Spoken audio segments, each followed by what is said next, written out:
आपने यह सुना होगा सदगुरु से कि ओम नहीं होता। It's not O.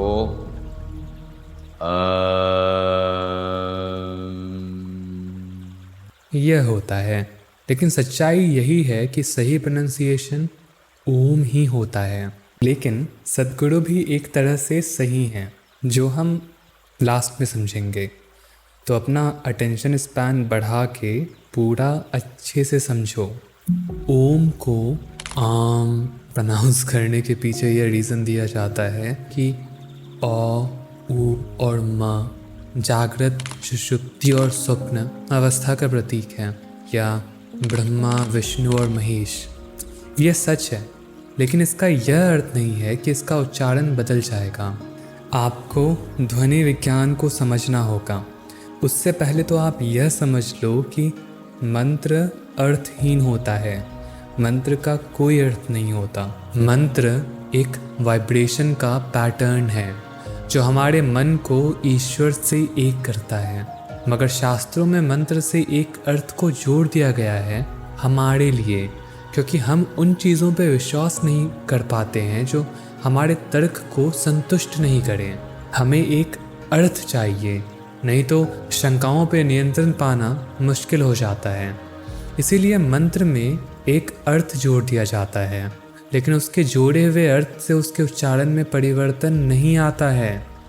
दूसरी बात है कि संस्कृत में जब स्वर अ और स्वर उ जुड़ता है तो स्वर ओ बन जाता है, इसीलिए ओम।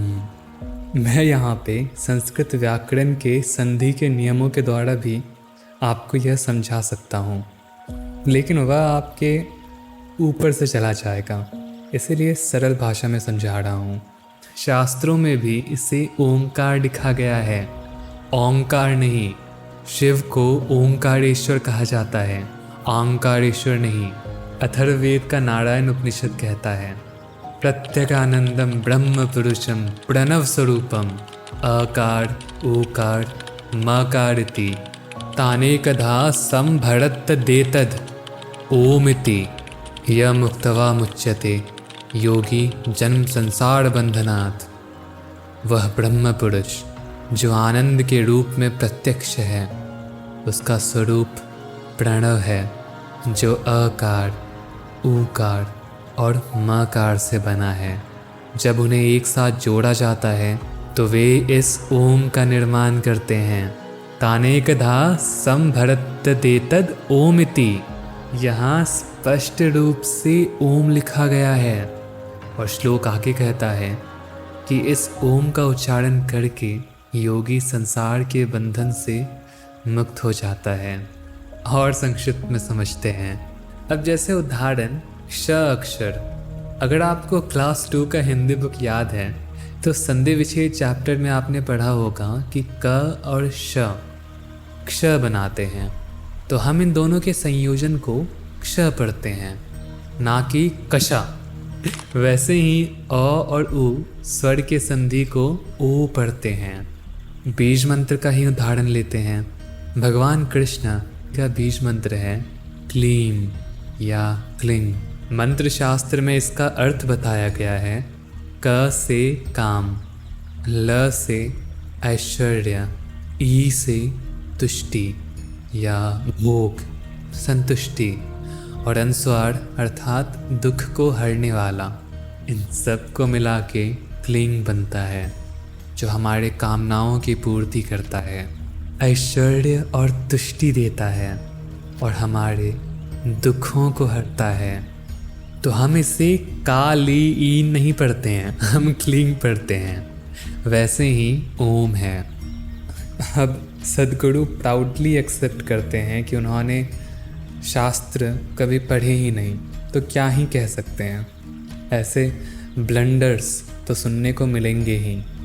खैर, उन्होंने यह भी एक रीज़न दिया है कि अ, उ और म वह मूल है बाकी सभी ध्वनियों के, क्योंकि इन 3 ध्वनि के उच्चारण के लिए जीभ या टंग की आवश्यकता नहीं है।